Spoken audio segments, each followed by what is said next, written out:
Alrighty, we are live from Columbus, OH, and this is the Answering Your Financial Questions live stream.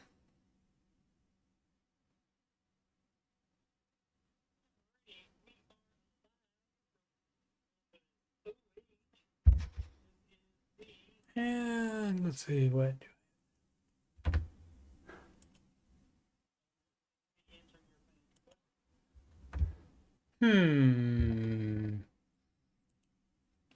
Don't know. Let's see. Test. Alrighty. You can kick the audio up just a little bit, I believe. Filters. Go a little bit higher.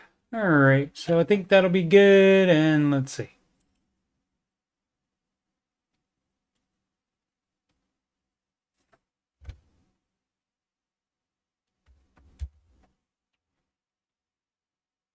Well,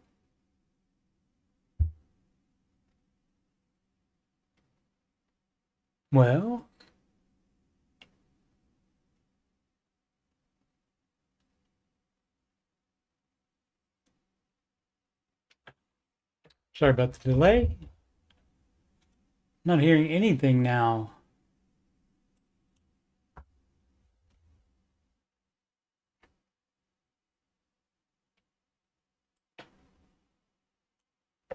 That is, did I stop it? I stopped it. Stream.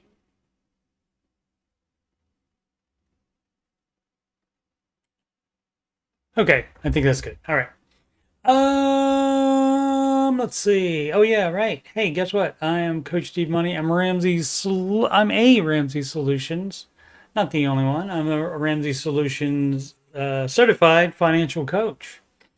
And for my financial content, you just go to youtube.com/coachstevemoney and scroll past the Oak Island playlist, and you'll see my financial content, the Ramsey Show After Show, which I do at 11:05 a.m. after the Ramsey Show is over on YouTube for that day. And then also the Answering Your Financial Questions, which I do at random times. Generally, it would be about 8 p.m.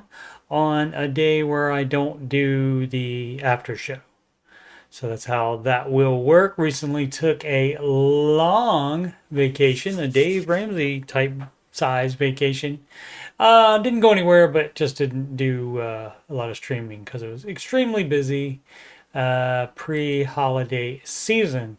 Let's answer some questions. We go to reddit.com/r/Dave Ramsey. The mic, I'll point the mic toward my mouth instead of where it was pointed. Maybe that'll help too a little bit. We go to reddit.com/r/Dave Ramsey, and that is the Dave Ramsey subreddit, not run by Ramsey Solutions, run by fans, though. But I don't know why people that, I guess they just want to be haters or just say they know better. But if they're not following the Ramsey plan, they do show up here just like the same. They go to the, it's trolling basically is what it is. I have a vast definition of that. Anime Theo, back to Roth. I think I talked about this already, but let's just run through it. 30 man, single, no debt, outside mortgage, remaining 227K at 5.9% interest. The interest doesn't matter. I don't care what the financial bros think and what this person thinks, because this person doesn't want to follow Dave's advice. And so knock yourself out. Go ahead and do whatever dumb crap you want to do. You don't have to follow the Ramsey advice. Most people will not, in fact. So anyway, paying $600 extra into principal with hopes to pay house off in the next 10 to 12 years. Currently 3 years into 30-year mortgage. Okay, so you're doing it wrong. You shouldn't have gotten a 30-year. But now that you have it, you should be paying it like a 15, even if you're not going to refinance. But why does Dave not encourage backdoor if you haven't finished mortgage payments? Because you shouldn't be investing anything other than 15% into retirement investing, and that's the only type of investing you should be doing while you still have a mortgage payment to make. So you need to get rid of those payments before you do extra investing. I know you have to pay the taxes when you convert. That's correct. Are you talking about backdoor Roth or just converting a 401k into? When you do a backdoor Roth, you have to fund it first,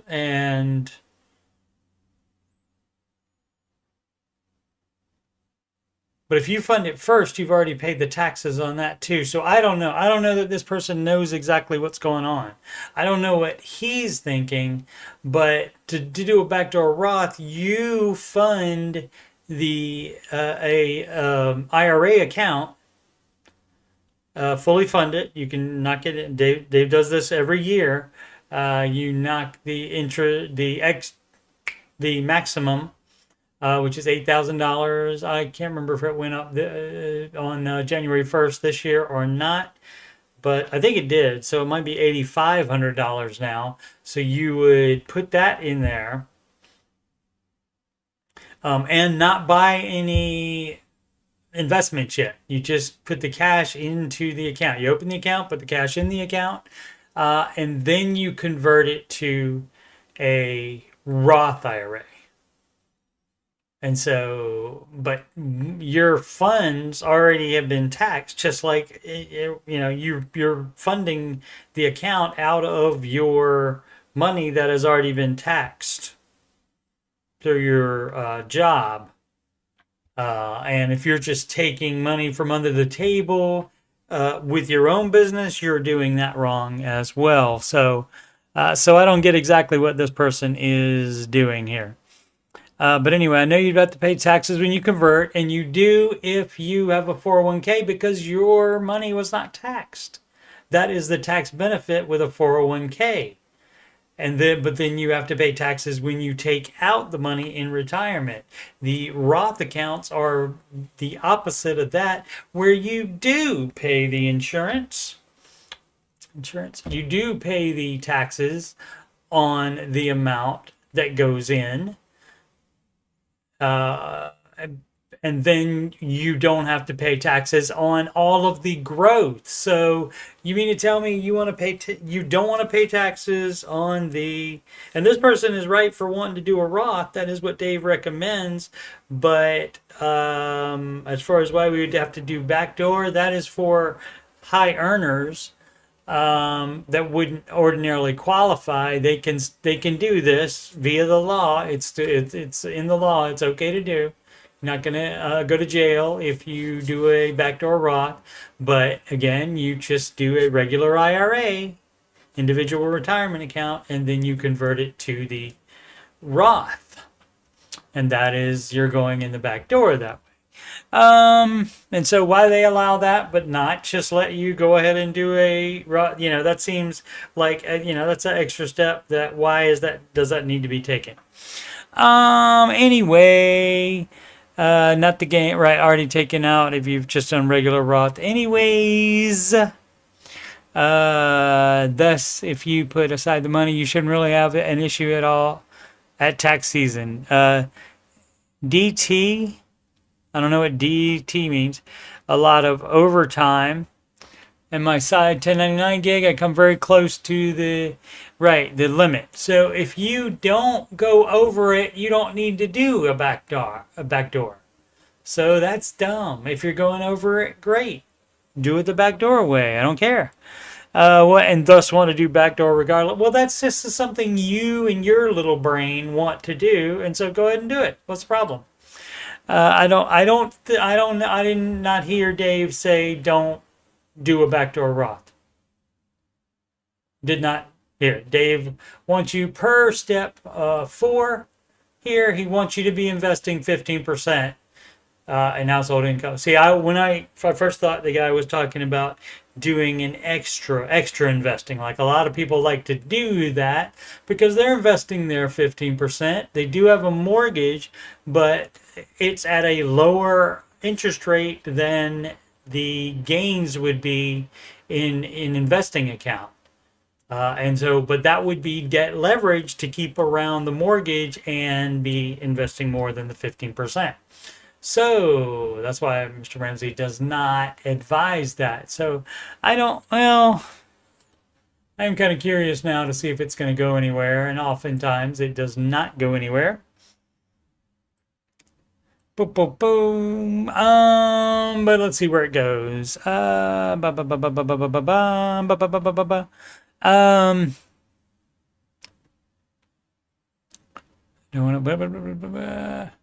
don't want to, hold on. I don't want to have to have done regular Roth and then have to fix any mistakes if I do go above. Okay, so just do the backdoor Roth then. What's the problem? Nor do I want to figure it all out exactly during tax season. You do have to figure it out exactly during tax season. That's when you have to do them. So if you're doing it yourself, that's when you need to figure out. If you are paying somebody, then they are the ones that need to figure it out. So how about you ask them? But if you're doing it, you need to learn more about it so you understand it.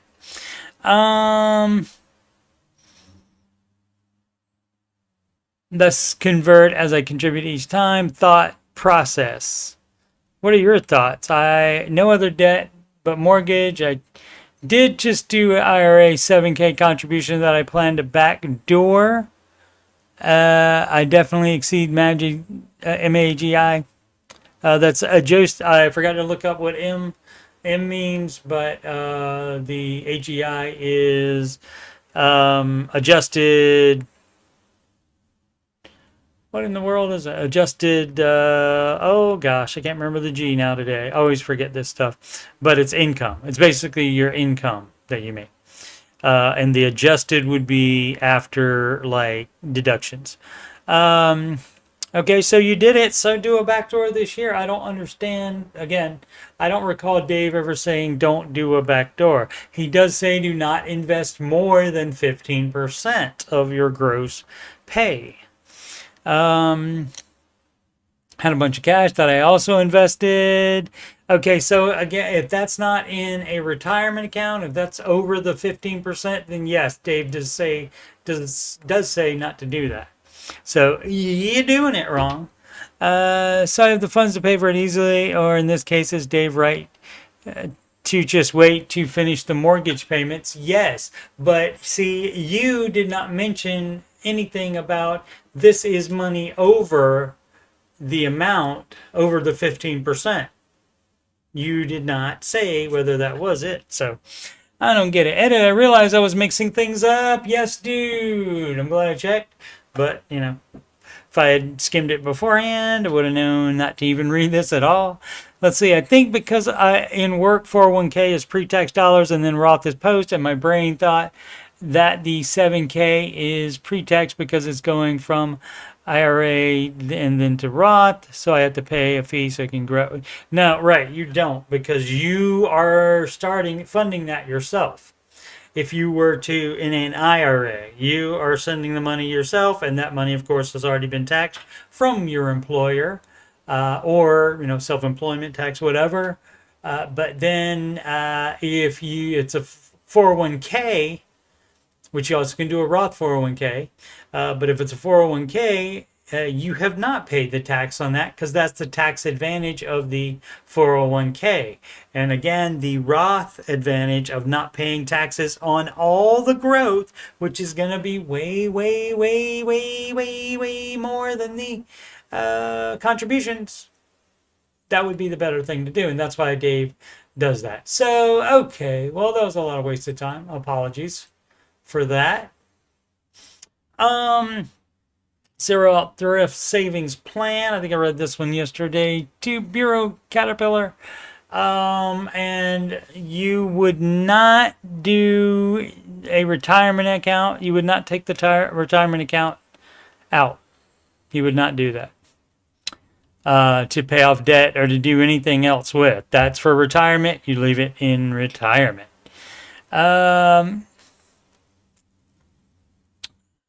Wait a second. We own them outright. Okay, so why would you need to do it? Why would you need to zero it out? I may zero out TSB and pay the 10% penalty. Yeah, see, that's a no. And pay the required taxes. Yeah, see, the taxes and penalty are too much. So why don't you keep it in there? What else would you do with it? Not having a $3,000 a month mortgage will bring me such peace, and having the money to invest, to enjoy now. No. No. Okay? You can invest less now if you'd like. Mr. Ramsey would like it to be at least 15%, even after you paid off your mortgage.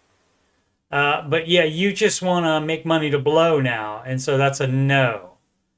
That's a no. If you have enough in your retirement to get you through retirement at this moment, then fine, do whatever else you want with your money. But I don't trust you. I don't trust you because you're saying the piece to invest. Well, you're making your investing go down by zeroing out your thrift savings plan. Then that is dumb. Hot and Thresh. Paying down mortgage versus Roth IRA investing. I answered this too. This is basically the same thing. You do not invest more money than 15% while you still have a mortgage. And that's just the advice. That's just one of the baby steps, says exactly that. So don't do that if you'd like to follow the Ramsey advice. If you want to do your own dumb crap, do your own dumb crap, and you don't need to ask anybody. You don't need to compare it to the Ramsey advice. You can just do whatever you think is best, which it's not. Mr. Ramsey's advice, millions of documented cases of success. Your little plan, not so much, not that much. So at least consider it. Suggestions. We had a string of bad luck following a move. I'm really struggling what to do. We moved because I took a promotion. I read that one already yesterday. One snowball gone. Excellent. The tithing is 10% off of the top.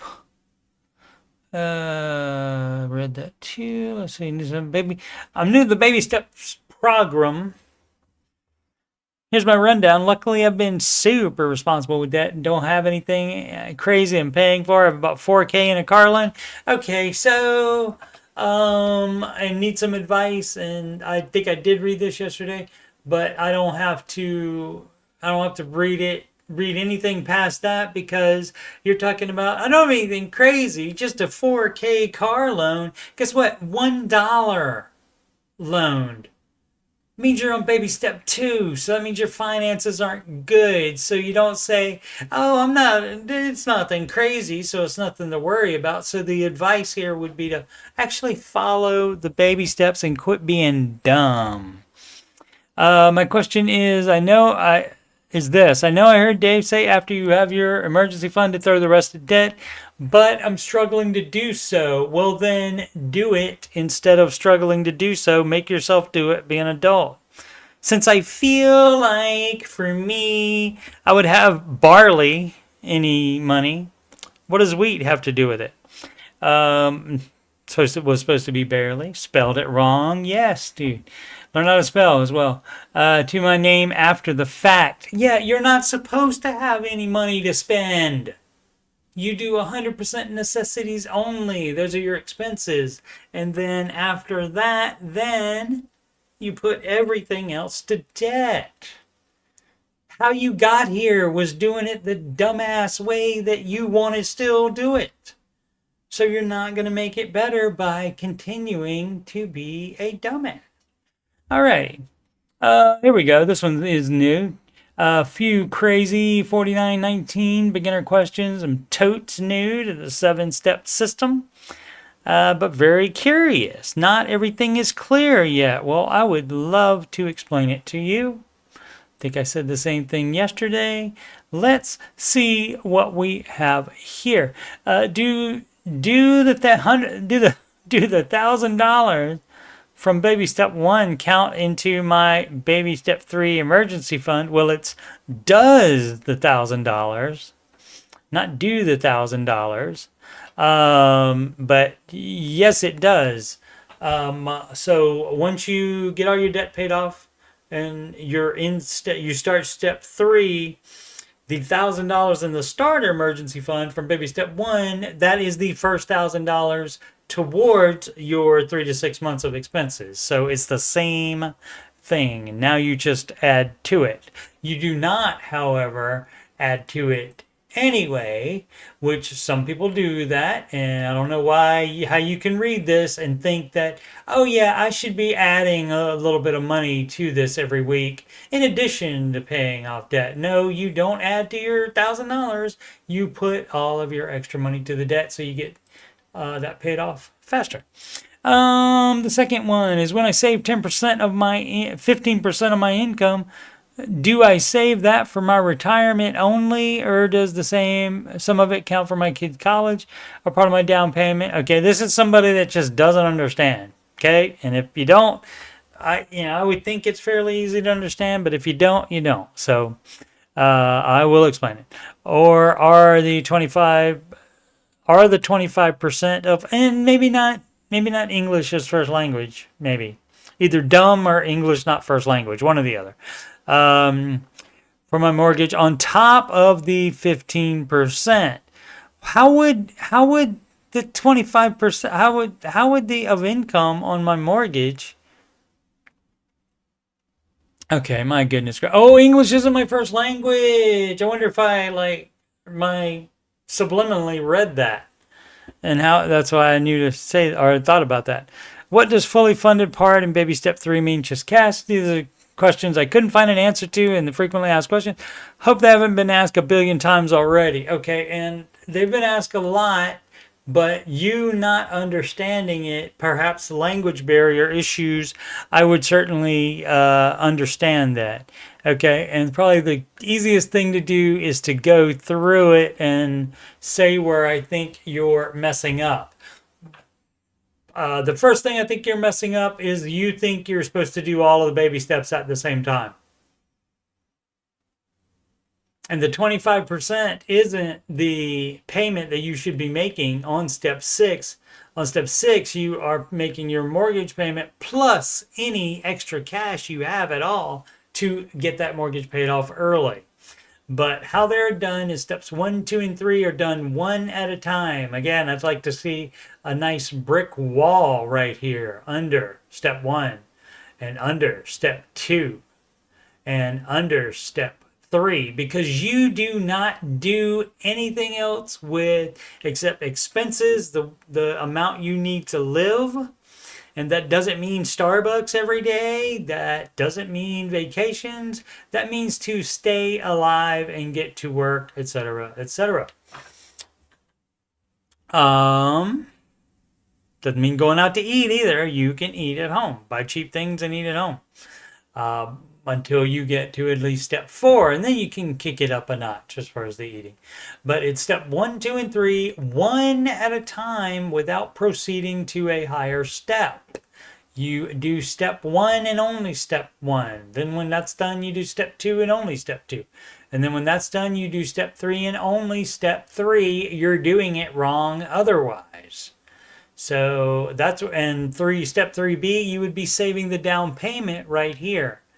And at that point, you would be doing you can do 3B and 4 at the same time. To try to add the other ones at that point, probably a little too much. So it's probably just 3B and 4.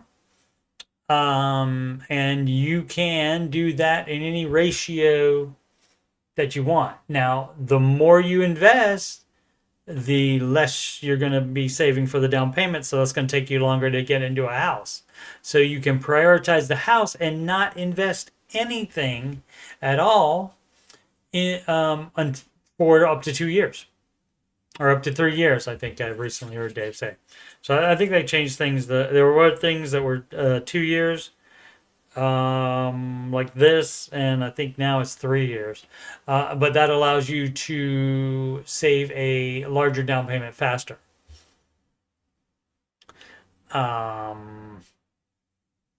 So, but let's just say that's not involved. Say like sounds like the person, or at least the way they worded it, that they already have a mortgage. But again, language barrier may not have uh, explained the situation adequately or correctly. But let's just say has the mortgage already. What you would be doing is when you get done with step 3, you do steps 4, 5. 5 is applicable. That's kid college. And if you don't have kids, you just skip that rule. If you choose not to help them for whatever reason, but you do have kids, then you skip it as well. That, no judgment. My name is Paul, and that's between y'all. But then step 6 is pay off your home early. And again, 4, 5, and 6 as applicable. Obviously, you wouldn't be doing that if you didn't own a house, if you didn't have a mortgage already. You would not be doing step 6, right? So 4, 5, and 6 all together at the same time. And then see, you don't, all the extra money that you were first putting to steps 1 and then 2 and then 3, and then 15% to retirement is step 4, and that happens before any extra goes to the house. But once you're done with that, and like any sinking funds or anything like that, see, once you get step 4, that's when you can budget a vacation, and then maybe you need to save up some in advance for it. So you can put that amount per month in the budget that you want to save for the vacation, and you would not have that money left over to put extra to the house. Now, if you don't have any, if you have all your sinking funds full for whatever upcoming expenses that are known, but you can't like pay out of one check or out of the 1 month of checks, then you would. Oh, lost my train of thought. Trains on tracks. Train of thought. That's how you can see how I got there. But if you don't have anything like that you're doing for your budget or a sinking fund to save up for an upcoming known expense, then you would send all of your extra money to the house. And as we spoke about before, you do not invest 1 penny beyond this 15% while you still have a mortgage payment.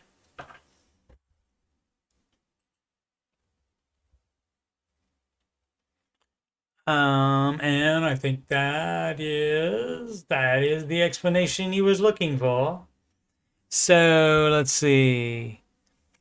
Oh, that says for a down payment to a home. Okay, so when you are saving for a down payment of your home, the only thing about 25%, that is the amount of mortgage that you can take out.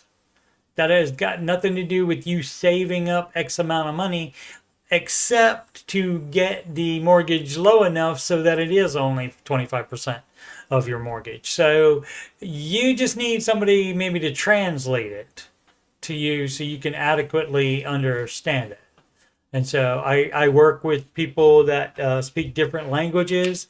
And so, a lot of us try to, explain it sometime using the simplest English words we know, but sometimes that doesn't work. So fortunately, there are other people there that know both languages and can translate. So that's what I would suggest, that this person get somebody else to explain it to explain it to them in their language, because it doesn't sound like the English. Even though Dave Ramsey's stuff is always worded with very, very simple English, he's not using $25 college words or whatever. That's an ad. Yeah. A baby step 6 question now. Nashville, 1991. Okay. If we got to have a bullet point mark context, we're in for some fun. So let's go ahead and open that.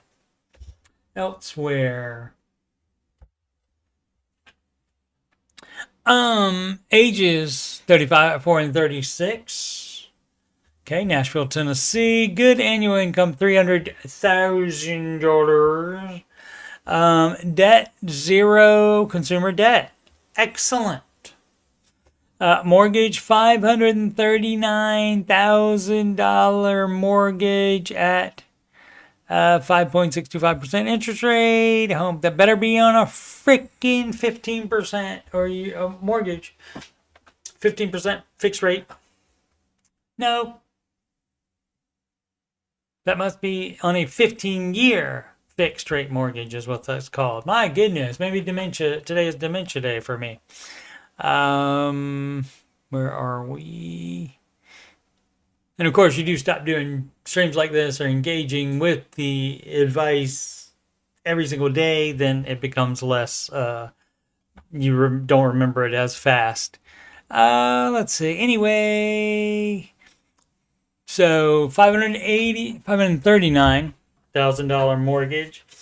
So looking at, if we look at this gross annual income, if you do it like a 2.5% on it, the approximate, not exact, but the approximate amount of mortgage to get you to the advised 25% of your take-home pay would be, it's about 2.5. So you can go 2.4 if you want to, maybe take care of some of the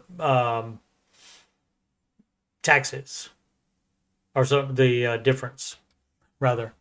Let's see. So, but 300,000. So it's 2.5. So that is a $600,000+ house. So this is actually would be doable.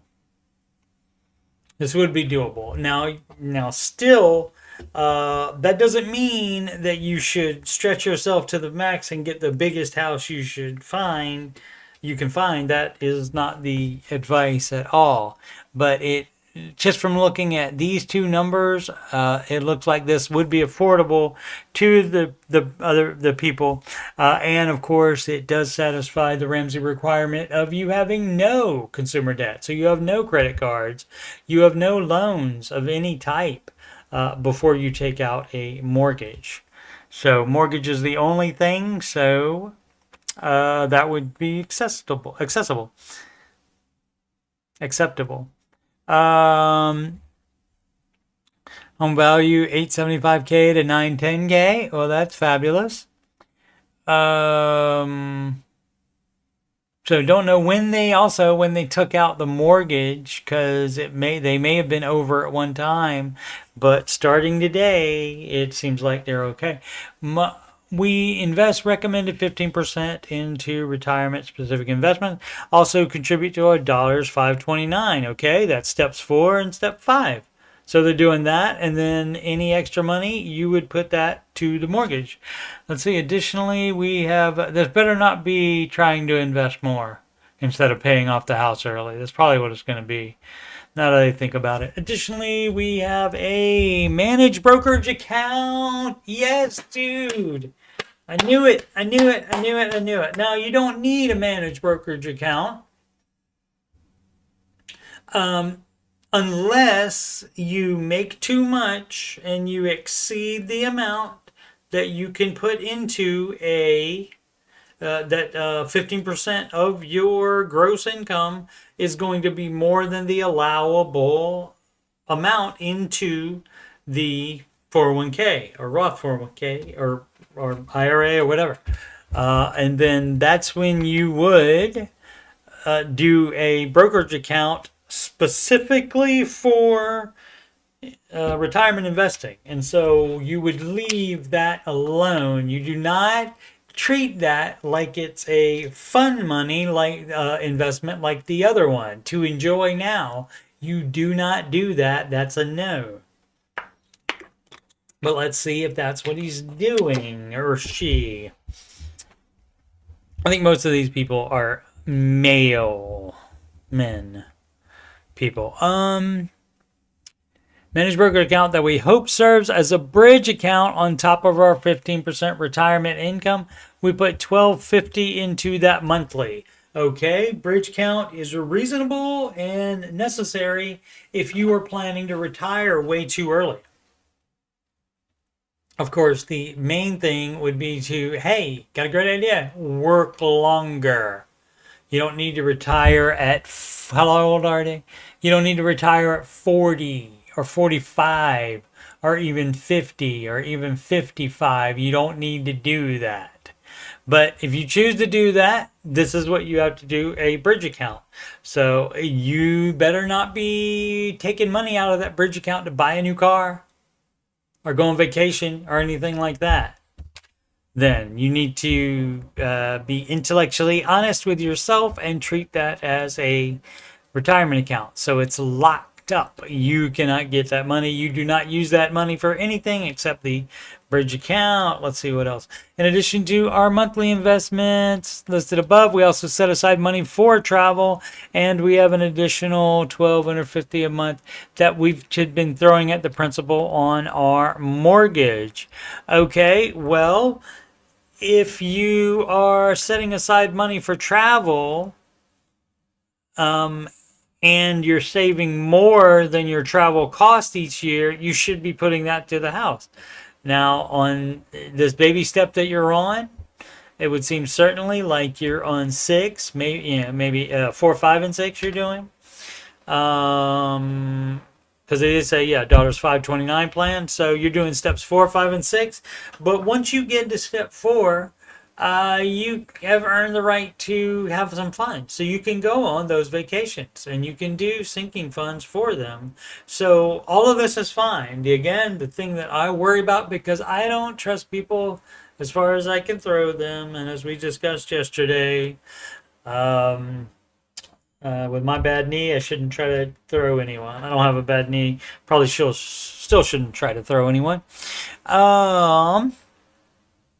So all that's fine so far. So let's see. So we're on track to have our home paid off in 8 years, 3 months. Okay, great.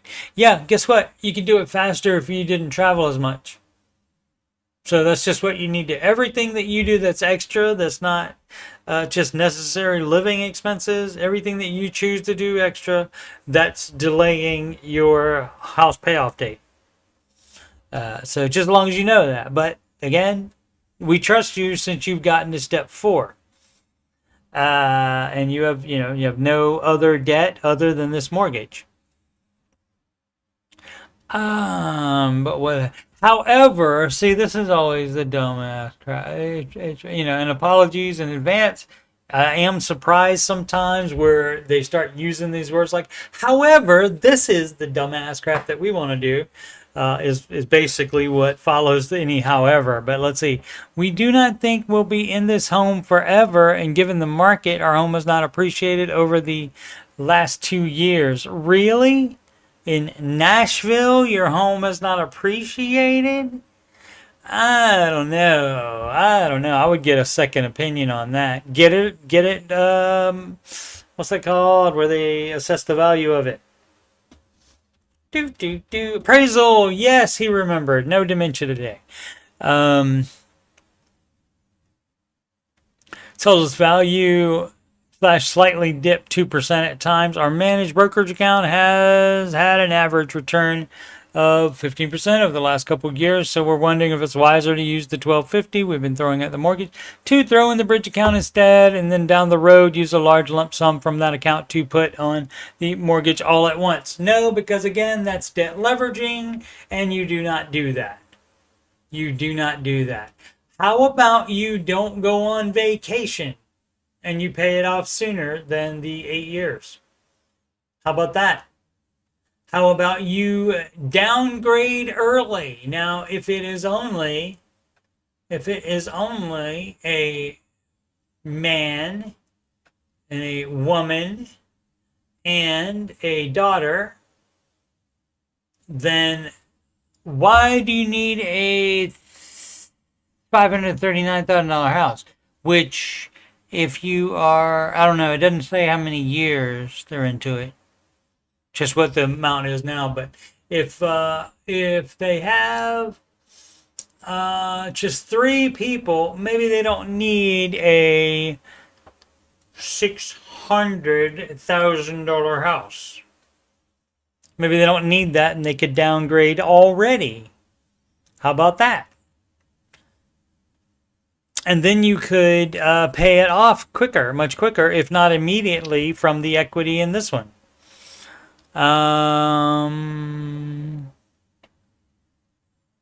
So the home value equals 875 to 910K. So if you were to sell it, let's go at the low end, 875. That's going to be 340. So how about you buy a $340,000 house, and then that's about even. Boom, boom, boom, boom, boom. So that would be it. But no, everybody likes to do their little crap and try to justify debt leverage so that they can do whatever they have in their mind that they think is a good idea to do. Let's see, we're likely to decide to sell and move out of Silly to a lesser value home. Maybe in the next 5 or 6 years. Make your darn mind up and do it now if you're going to do it. Because then you'll be much better off financially, and you'll have all the extra money you need and plenty of bridge account, and you can even retire earlier than you want to. But no, you don't want to do it that way. You want to do it your own dumbass way. Let's see.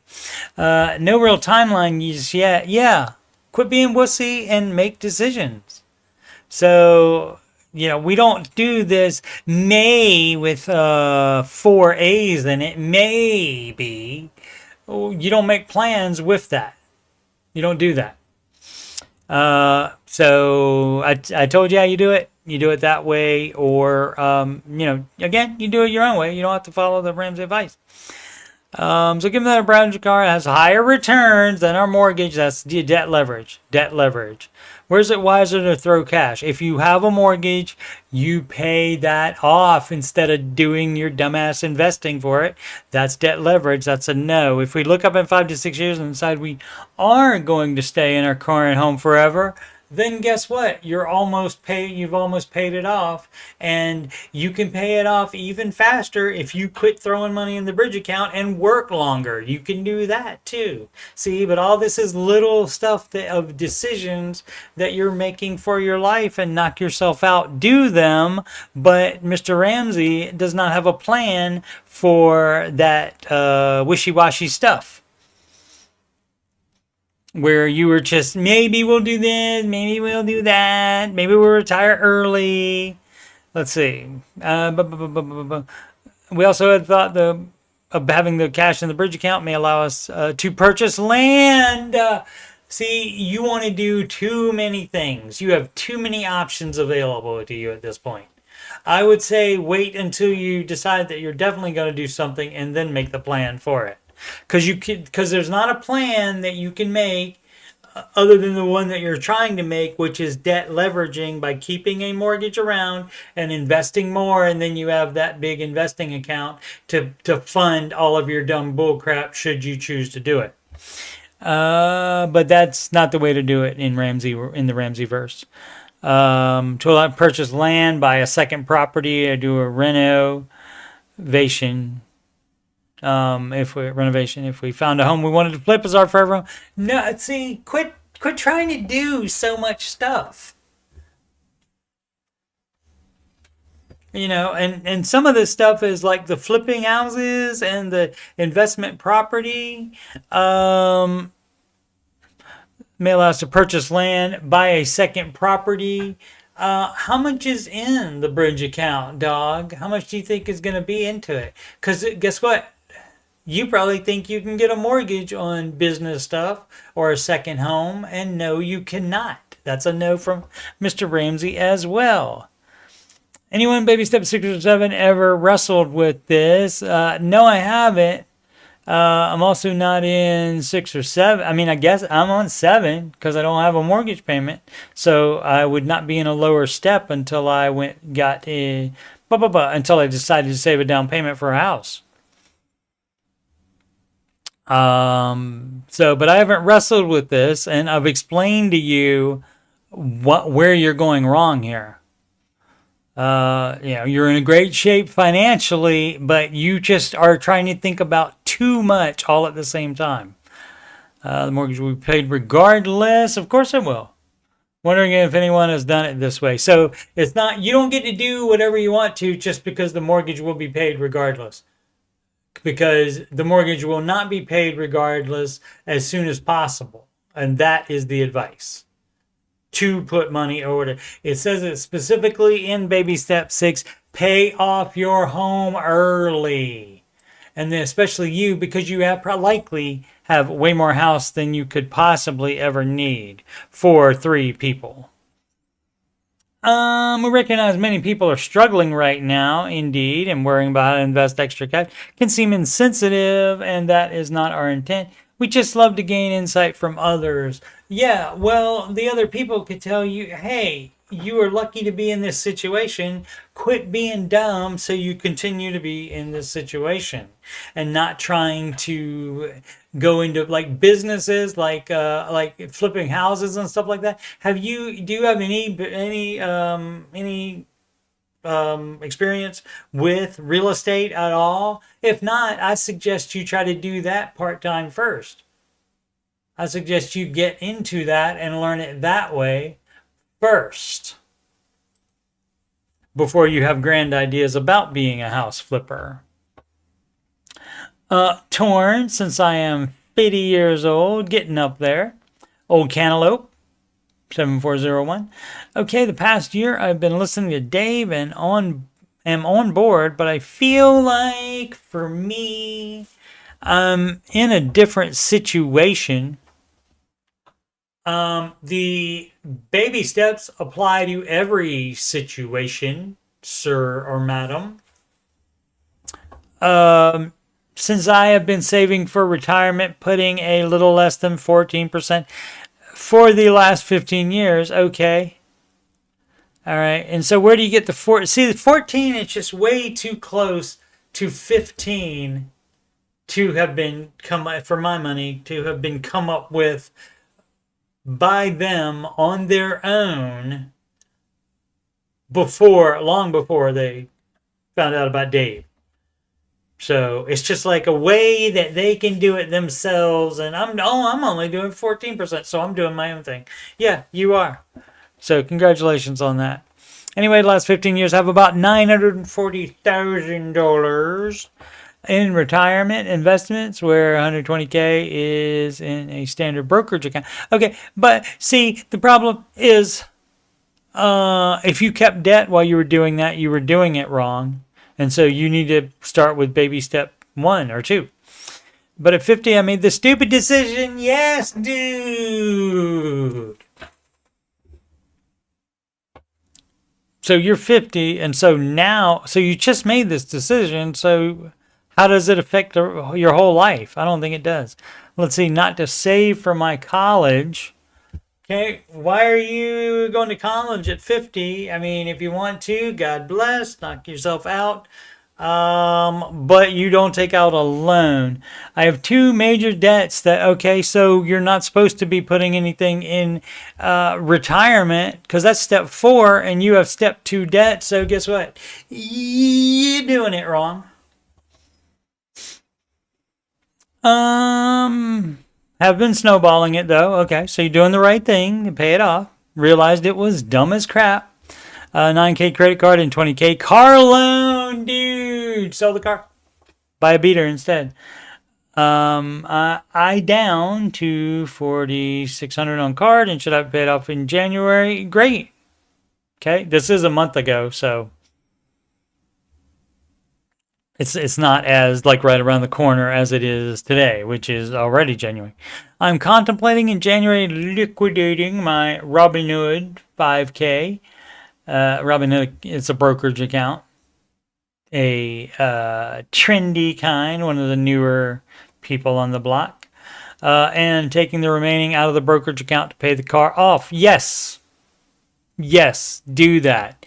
You would not have freaking enough in a brokerage account to pay this stuff off, and that is the first thing you would do. Say you had this situation before you ever heard of Dave Ramsey.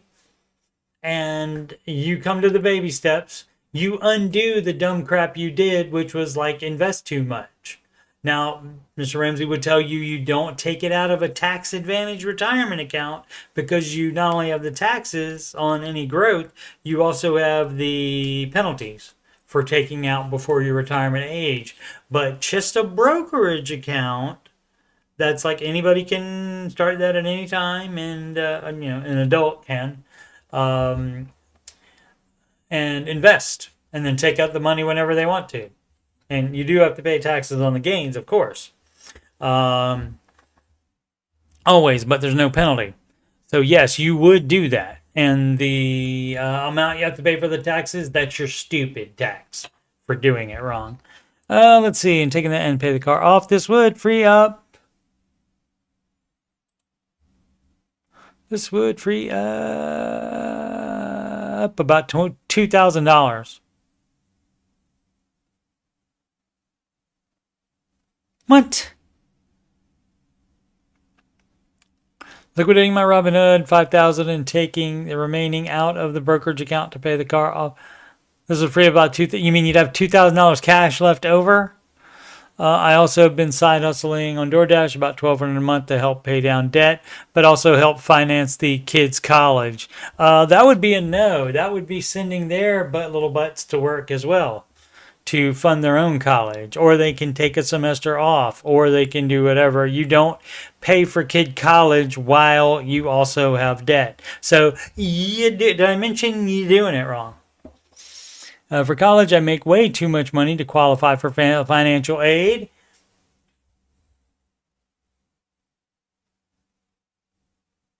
If you make way too much money to qualify for financial aid, you also make way too much money to be taking out these loans in these small amounts. This is $29,000. If you make too much to qualify for any financial aid, then you're dumb for doing that. And also, you know what that's called? Instead of paying it off with money you have, or instead of paying for things with money you have, and instead opening a credit card and putting $9,000 on it and then getting a $20K car loan, you know what that's called? That's called debt leverage. And Mr. Ramsey's not only the no debt guy, but he's the no debt leverage guy. I've been paying about $20K a year of my kids' education, and then they have a loan for the remaining $11K. Why'd you let them do that? How'd they get a loan by themselves? Did you co-sign for that? You're on the hook for that too, which I've also been helping to pay, but fear it will grow over the next 3 years. And see, all of this could have been avoided if you hadn't been stupid. And you said you were stupid before, didn't you? Let's see what it says. But you don't have a different situation, sir.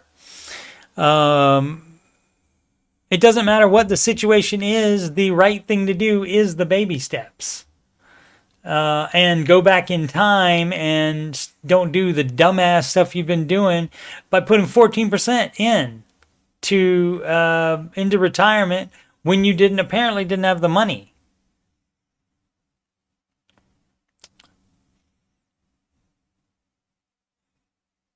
So I don't know where else the money's been going. Maybe you have other expenses as well, but this is a lot of shelling out anyway.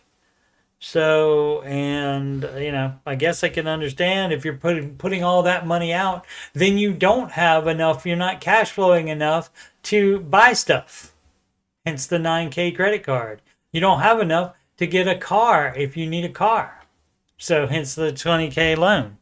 So yeah, I get it. You cannot, money is not unlimited. You can't do everything you want it to do it. So the kid can take some time off or get to work, or if they insist on doing their loans, are they living at your house still? You can say something about the loans then. Let's see, and it doesn't help my kid will go to med school, so trying to keep the loans low through undergrad and pay them off by using the side work and being debt free. Yeah, so that is so fun, trying to keep the loans low and by doing the side work and debt free. Well, it's her loans. No, if you're paying them, they're your loans.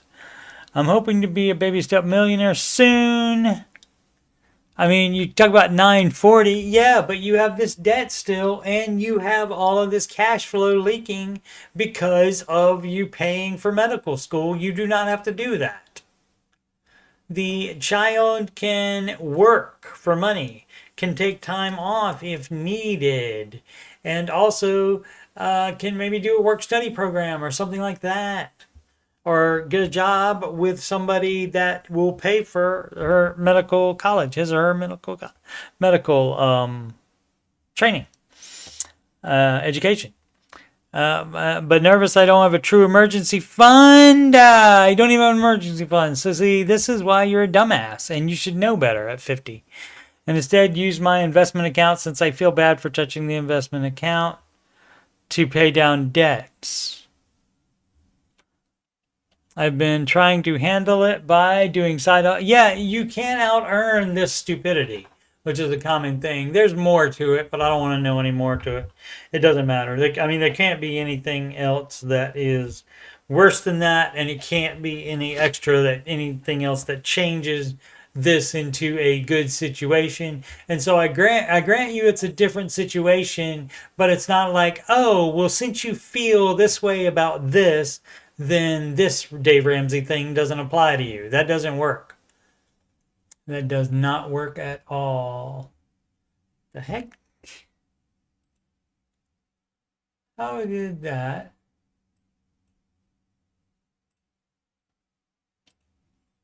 Do that?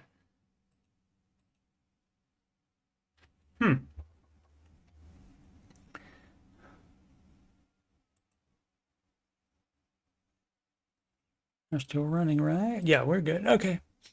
Let's see. Big John, OG, baby steps 4 through 6. So they're doing 4, 5, and 6 at the same time. Am I crazy to hold back on baby steps 4, 5, and 6 to be prepared for these costs? Let's see what the costs are. I'm not going to read the whole thing. Don't need to.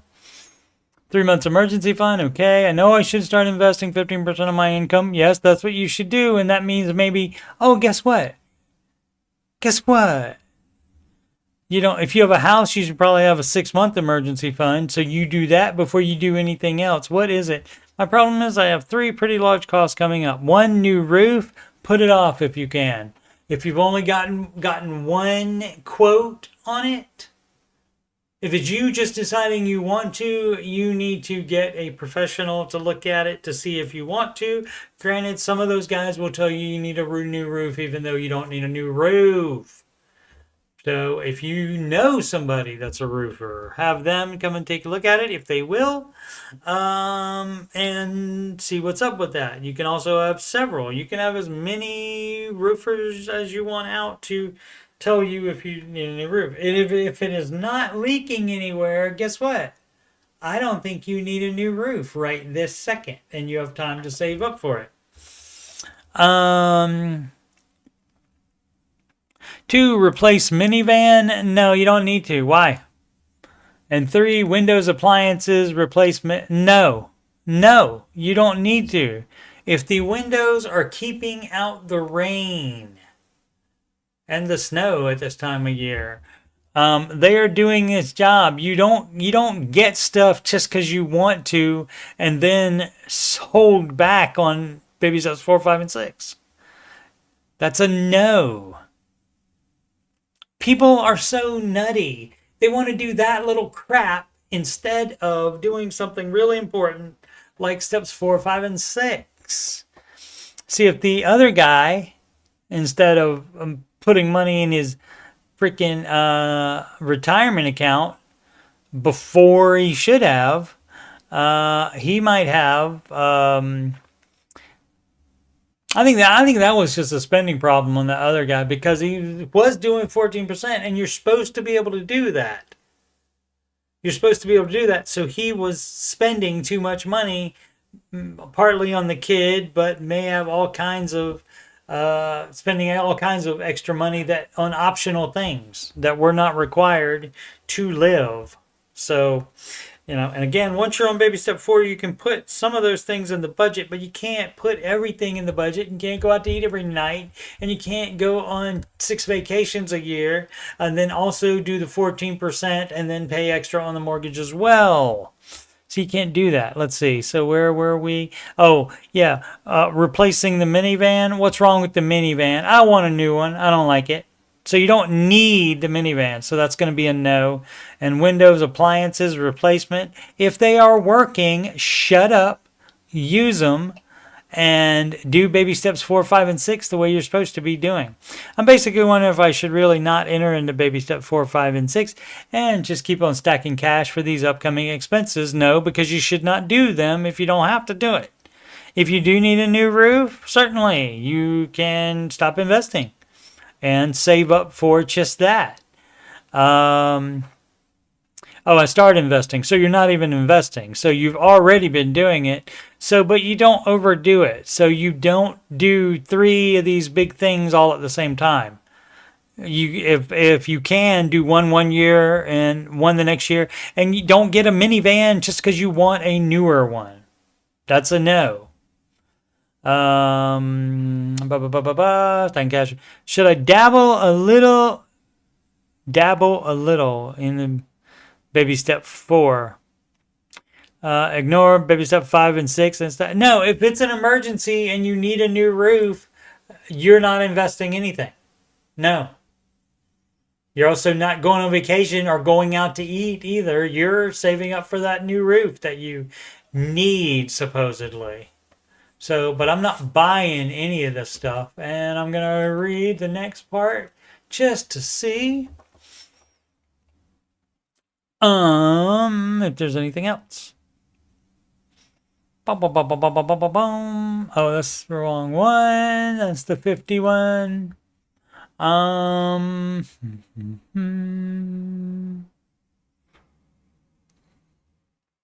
Nice job on the double spacing in between the sentences. Unnecessary. Totes unness. Where are we? Okay, there we go. Should I dabble a little bit in baby step 4, ignore 5, and stack cash? I don't see how I can go full mode on baby steps 4, 5, and 6 and get my roof done at the same time. You don't do everything all at the same time, or even baby steps 4, 5, and 6. If it's an emergency that you get the roof done, you do it and don't invest. If you have time, if it will last another year, you don't go ahead and say, oh, I'll just want to do it right now then. No, you don't need to do that. At the same time, without digging into my emergency fund. Well, if you need to get it done right now, then guess what? It is an emergency, so you would dig into your. You see, this is all the people's little ways that they want to do something different, and so knock yourself out. Do it differently. Don't post on the Dave Ramsey subreddit then. You don't have to compare yourself to the baby steps because you don't want to do them. You want to do it your dumbass way. Well, digging.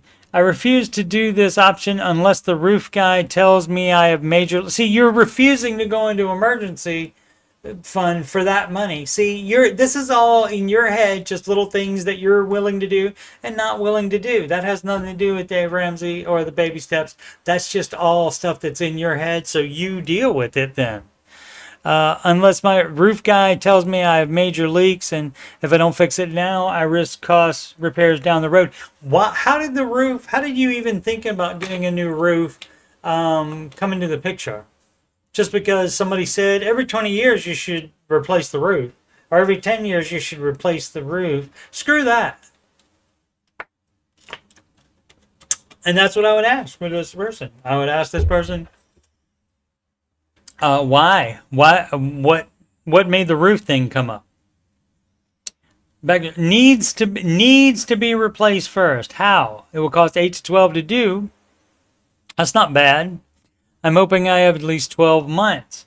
If I have nothing saved up past my emergency fund, my minivan is going to last 2 to 3 more years. That is bull crap. You do not know how many more years your minivan is going to last. It could go out tomorrow. You do not know. So you do not plan for that. If it goes and you haven't saved up money for it, you can go in the emergency fund for that because transportation is part of the four walls. So you do that. So see, again, this is all in your head. You just want to do it your little way.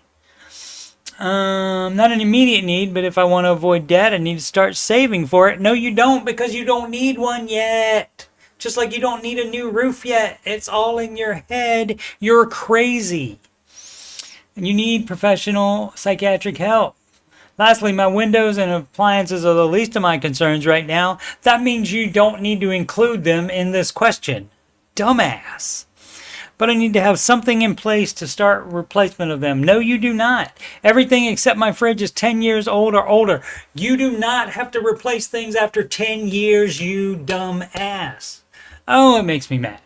Am I crazy to hold back on for it? Yes, you are crazy, because you don't need to do any of them, apparently. You might not even need a roof for 10 years, you idiot. Gosh. Don't know financial. That's so fun. That's so fun when people are nutty like that. And, you know, and they say this stuff like it's, and I'm sure it believes justified. Oh, I'm being smart by planning ahead for this stuff. By making it work. You know, I'm going to make it work without having to take on any debt. And of course you don't take on any debt for it. Of course you save for it. But why are you trying to do it when you don't need to? You got something else going on in your head probably that is causing you to do this. Is this running to try to get a problem so you don't have to deal with a real problem that you have? Who knows? I would suggest some psychiatric help because it seems like there's too much going on there. Now, I could be over exaggerating, and it could just be an obstinate person thinking that he knows what's best and he wants to do this stuff right now and wants to replace things before they need to be replaced, which is the stupid.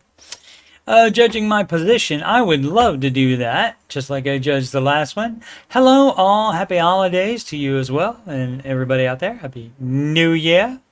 What are we on? We're on a January 5 right now. Safe travels for those on the road and returning to work. Yep. I am in a situation right now, and I'd like to list it below and get some insight as to how I can maximize potential gains and increase net worth by 40, 50, 25 years old. Period. How about a period there? By 45, 50, 25 years old. See, that doesn't make any freaking sense either. So you definitely don't know financial. You definitely don't know how to word a question that involves finance. Anyway, home worth, 240K. Oh, 197K. 4.5 payment, 1778. Girlfriend, beep, beep, boo, doo. You do not count on girlfriends. You do not live with girlfriends. That puts you in bad money situations. You do not do that. Too much can go wrong. Pays $900. Roommate pays $450. What a fun time. So you're not alone there. At least that part is good. 2 paid off trucks. Great. Okay. Truck. Okay. 10K Jeep. Why do you need 3 cars? Why do you need 3 vehicles? You're a dumbass. $380 a month for 70 more months. Dude, what did you get, an 8-year car payment? You're an idiot. Or 7-year. I owe $22,000 personal loan. Yeah, you got debt. So it's, you know what it's called? Here's what I judge for your position. Do the baby steps. Stop being dumb and do the baby steps. See if there's anything else. Income fluctuates. So there's other debt, basically. I didn't read them all. To commission, but I usually about 4 to 6K a month. 1K in the bank. 77.50 in actual cash. So all that goes to debt, my friend. Unless you need it to pay for a living expense. Like if that's in there right now, granted this was a month ago, but say it was right now, He was writing this right now. It's January 5th. If you will get another check and your successive checks can all cover upcoming bills, upcoming expenses, then you put all of that towards your lowest debt. You're doing it wrong, probably. But I don't know. The rent could be due in the middle of the month, and that's why that's in there. Who knows? No investments for retirement. That's sad. How old? 25? 29. No. 25. My intention is to sell the Jeep. Excellent. And get out of that debt immediately. Excellent. Shouldn't have had it in the first place. It was dumb and short-sighted to purchase it. Yes, dude. And I'm so thankful I'm not buried in it. Yep. I know this is where I'll annoy patrons, but I prefer to work my ass off and make 11 1K payments towards the personal loan. No. You are, well, I mean, a patron. I guess somebody that reads this is a patron. Not really. Anyway, but towards the personal loan. I'd prefer to do it. Well, just do it then and don't ask anybody about it then. Why annoy the patrons with your dumb bullcrap? Why do that? I don't understand. That is not the Ramsey advice. Is this the financial bro, or is this the, dumbass financial moves subreddit? No, it's not. It's the Dave Ramsey subreddit. So if you're not interested in doing it the Dave Ramsey way, why even post here? I don't get it. A lot of these people want somebody to agree with them because they know they're wrong, but they want somebody to agree with them so they can feel better about it. Anyway, this way I could have a 10K emergency fund and invest between 40 to 45K. By when? See, this is dumb bullcrap because you do not worry about that. The investing is not your problem right now. The full emergency fund is not your problem right now. It's this dumbass debt that you took out idiotically. My long-term goal is to get out of debt ASAP. It's not ASAP if you're making 11 1K payments to it, you dumbass.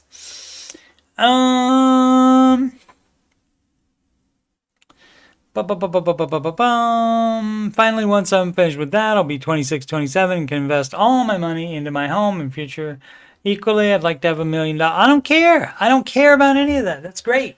That's great. Knock yourself out. I'm not looking at $1 million right now. You're in no position to be thinking about that either. How about first we think about making your financial situation even a tiny bit better, which you are half-assing it by doing it your way. Good luck. Should I do a course? I've read that. Sarah here now. They switch places sometimes, but yeah, a little short on my mortgage, and I need to do a course to get a better job. If you do a course, that's going to cost money probably, unless you can get it free. If you can get it free, knock yourself out. If it costs money, don't do it, because you're not going to be guaranteed to get a better job. Yeah, course is 24 bloody English pounds, Loeb, which I cannot afford and do not have any guaranteed jobs. Right, if I do complete it. Exactly. You are giving all the reasons. So why aren't you smart enough to know that you should not do it? Shall I save and go for it? No, you should not. Cut expenses more. And this is the exact person that if they ask me this exact question, I'm going to say, would you like me to look at your budget and tell you what things aren't necessary? Because a lot of times people put wants in their budget when they shouldn't be. If they're on step 2, you don't get to put wants in your budget. Maybe a little fun money, a little teeny bit of it. Specific part, 777. Part 3, 777. Where should I put $2,250, $500, $2,250 in my Roth IRA? Sorry.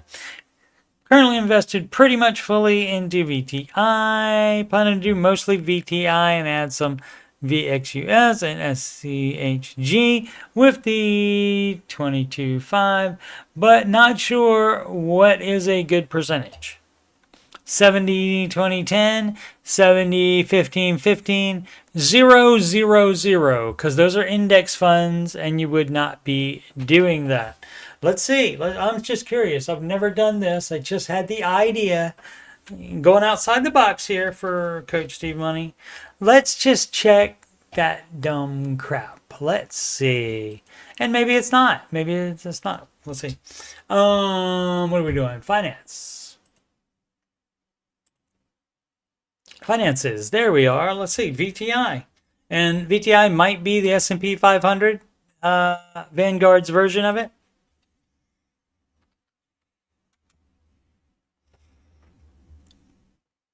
Okay, and let's do the 1 year on that. 14.98. Okay. Whereas the actual S&P 500, less than that, 15.51. Okay, that's great because the managed mutual fund that you should have here, like a large cap fund or mid cap, something like that, that should be making more than the index does. So the Ramsey advice is to be making more than the index does. But if you were looking for something, I don't know, that just makes more money, if you look at the S&P 500, that's 15. His was 17, right? And the NASDAQ is going to be put about 17, the same thing. 1777. Oh, so maybe it's that's a NASDAQ. The VTI is a NASDAQ one. Let's see if it is. Come on. There it is. No, that's the total stock market index. Okay. Okay, and it just happens to be it's 14. It's not 17. My bad. 14.98. So it's not as much. So if you're limiting yourself and you're not following the Dave Ramsey advice of 4 equal, you'd like divide up you take all of your investing money and you divide that up equally into small, mid, large cap, and international managed mutual funds that make more than those indexes. Then if you're only doing a couple, or like that person's doing 3, why wouldn't one of them be the NASDAQ instead of this? This is making a little less than 15%, and this is 17.77 in the last year. And let's check the other ones. What do we got? VXUS. I'm not going to remember it, so I got to go back each time. Didn't remember it there either. Let's see. VXUS.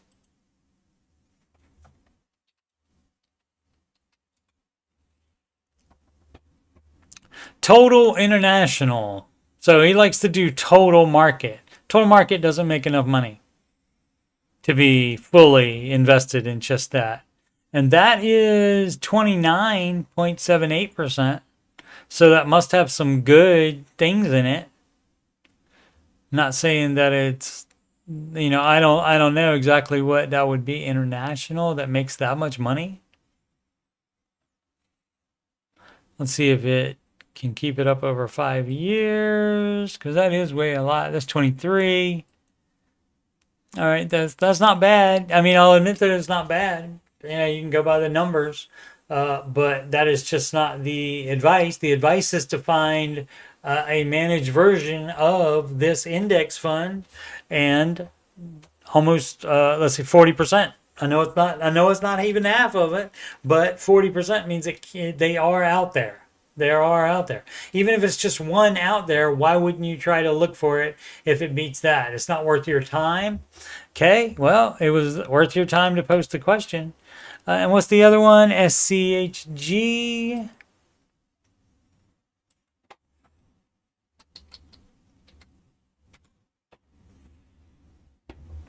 SCHG is Schwab U.S. Large Cap Growth ETF. I'm with Fidelity. I have all Fidelity accounts.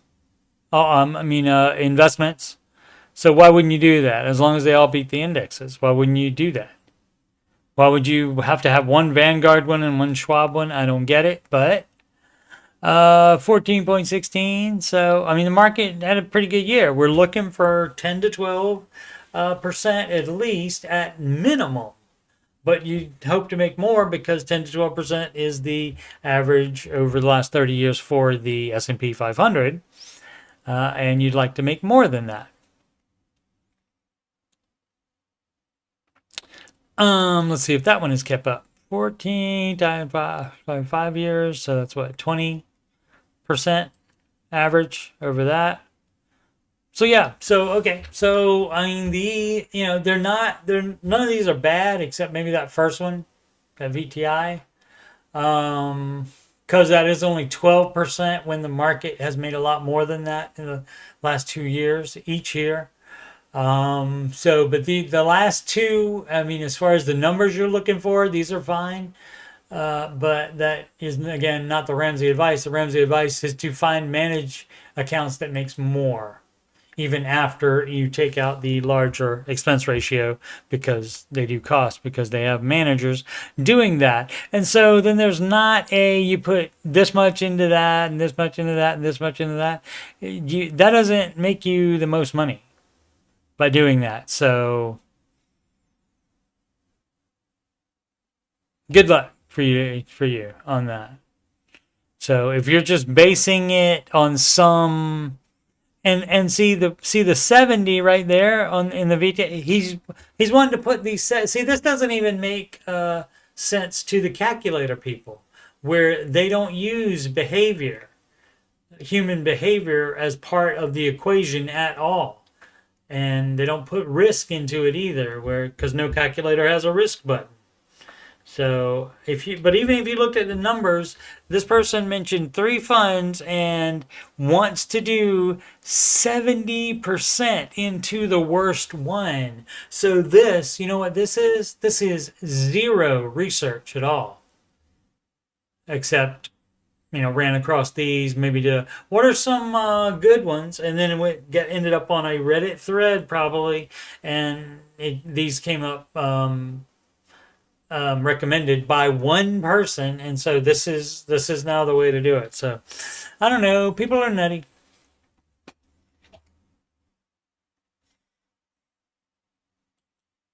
Let's see, let me try to get, because I opened something and then it was covering my stream.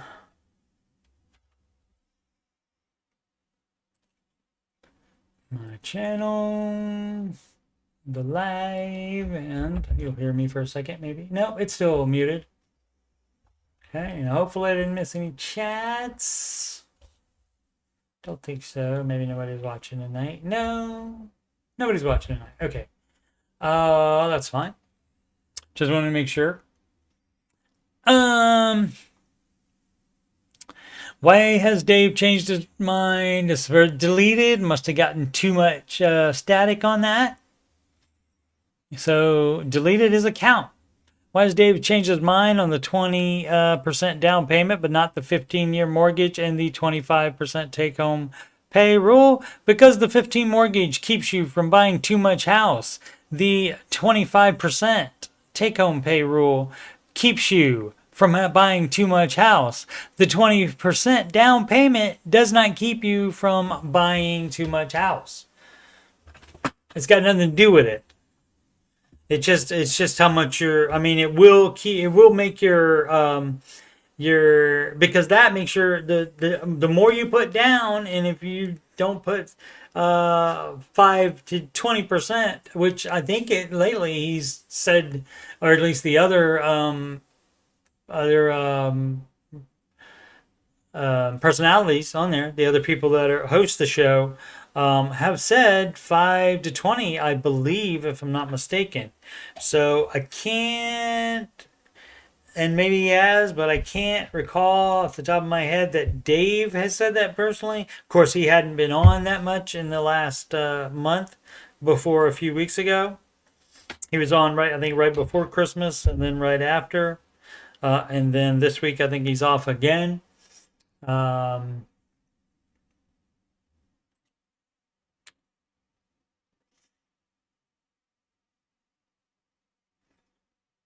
But that would be why. Because 15-year and mortgage and the 25% take-home pay rule, both of those combined, individually, they keep you from buying too much house.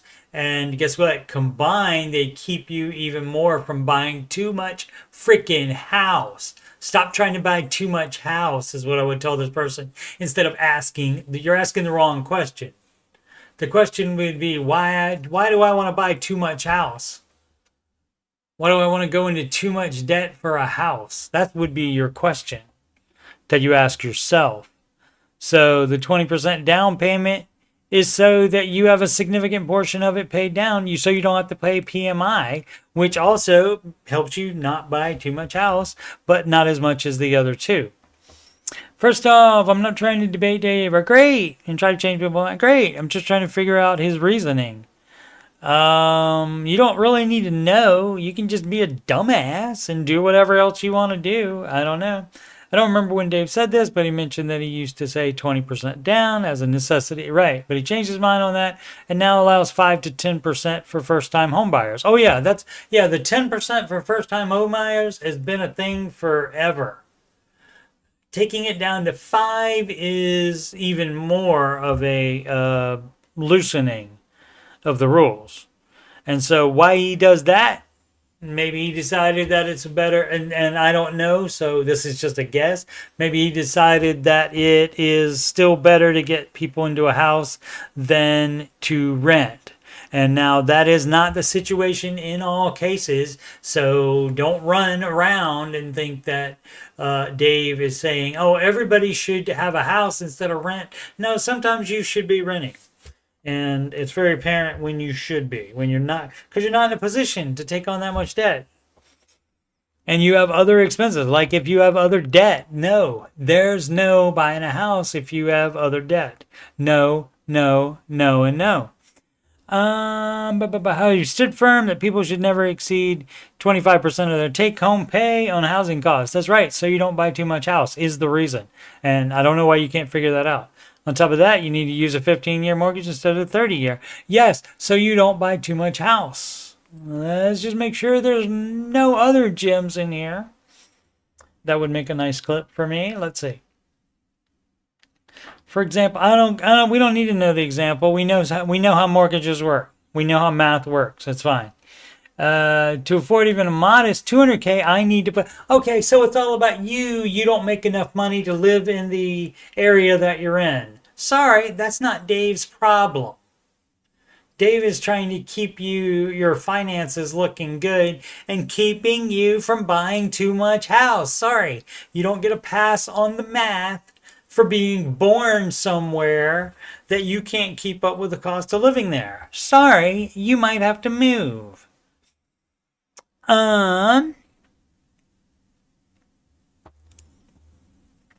The only homes in that range with hour of my work, well, maybe you don't get to live near your work. Maybe you need to move. Maybe you need to get a different job. Maybe you need to make more money.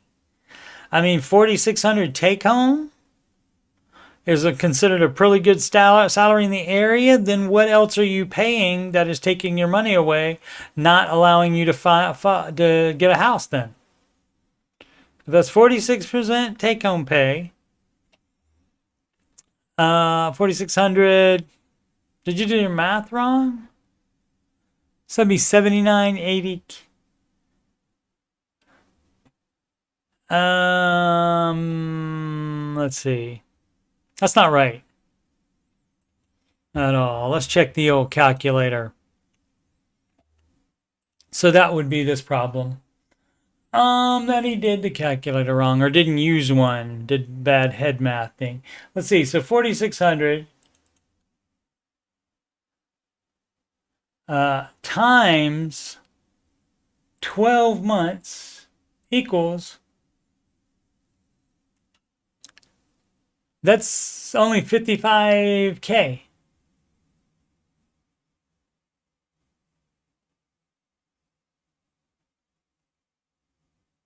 I mean, I'm assuming that's a month. So that is not a pretty good salary, and it shouldn't be in any area. If it is in your area, then certainly there should be cheap homes there. So yeah, if that's the case, you can afford a house worth $105,000. Right. How much house do you want to buy making that much money? See, you're just nutty is all. Let's see. And then times 2.5. Yeah, you did the 138,000. So you did your math wrong. It's about $138,000 house that you can get. So you did the math wrong, and you're just being dumb. To even afford a modest $200K home, that's not modest for you if you only make $4,600 a month. I need to put down a whopping 57.5% down. That's false. That's false. You would need to put 70K down. Or like 660 some K down. Oh, no, that's right. Yeah, no, not the percent. It's like 67K down. To put 20% down on it, I would need to make $7,250 as my monthly, and to do 5%, you need to make, right, because you don't make enough money. And no matter what you think, who told you that's considered a good salary in your area? And I would certainly challenge the person on that to see what the median income is there, and what city it is, and how much houses cost, etc., etc., etc. Because I think this is a person that is just having ideas and has looked at zero houses and has no idea about the economics in his area. Otherwise, he would say, "Oh, I just don't make enough money." But of course, people don't like to admit that either. I guess I'm failing to see how the 5 to 10% will help anyone with the other two rules in place, unless they are making significant money or are a dual income household that also makes great money. No, the reason is you just have not done the math. You didn't do the math right. And also, I would challenge you on that it's considered. Also, if it's considered a pretty good salary by a person such as yourself, you are not a reliable source on that. So if you are talking to just Joe Schmo down the street, or anybody you're friends with, and they consider it a good salary, that doesn't matter either. And how you could tell if it was a good salary or not is if you could afford a $130,000 house, which you don't think you can.